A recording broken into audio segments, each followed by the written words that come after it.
जी अस्सलाम वालेकुम। Andre and hovered Nichols जो हैं इनके मॉडल है। ये इस मॉडल को ना दो तीन नाम दिए गए हैं, या निकोल्स मॉडल भी कहा गया है। पता नहीं निकोलस है निकोल्स है, ये थोड़ा सा मैंने जो कि इसकी जो है ना वो वर्ड के प्रोनाउंसिएशन के ऊपर फोकस नहीं किया, तो कहीं कोई गलती वगैरह माजूम। वैसे कोई इंपॉर्टेंट नहीं है इतना, कभी इसमें सवाल नहीं देखा, लेकिन एक थोड़ा सा आपको तारुफ होना चाहिए। कम से कम नाम तो सुने होगा यार।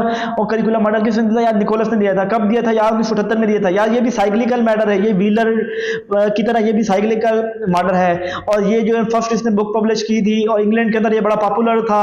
और निकोलस जो है ना ये लॉजिकल अप्रोच के ऊपर और जो है ना वो ज्यादा फोकस करता है। ये भी कंटिन्यूस इंप्रूवमेंट की बात करता है। इसके अंदर 5 चीजें हैं। कितनी है? 5 स्टेजेस। अब थोड़ा सा मुझे जरा ये बताएं कि जो हमने पहली बात की थी टेलर के अंदर कितने प्रोसेस थे जी? टेलर के अंदर 4 थे, स्टेप्स थे। हिल्डर टाबा के अंदर कितने थे? 7 थे। और उसके बाद हमने व्हीलर की बात की, व्हीलर में कितने थे? 5 थे। और इसके बाद हम आगे निकोलस, इसके अंदर भी कितने हैं? 5। इसमें क्या पहला क्या है? Situation analysis. सिचुएशन को देखते हैं भाई, कौन सिचुएशन है जहां पे हमें ये देखना है। फिर उसको ऑब्जेक्टिव सिलेक्ट करो, यानी ये मसला है, उस मसले की बुनियाद पे ये कंटेंट को, ऑब्जेक्टिव को सिलेक्ट करो।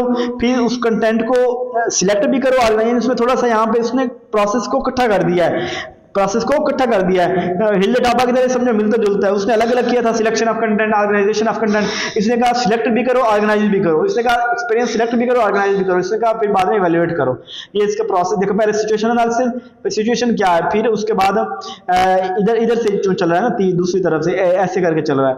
Selection of objective, selection of organisation of content, selection of organisation method और इवैल्यूएशन, इस तरह करके ये कर रहा है। ठीक है, अपना ख्याल रखिएगा। इतना ही काफी है। इसके बाद डिकर वॉकर मॉडल देखते हैं जी।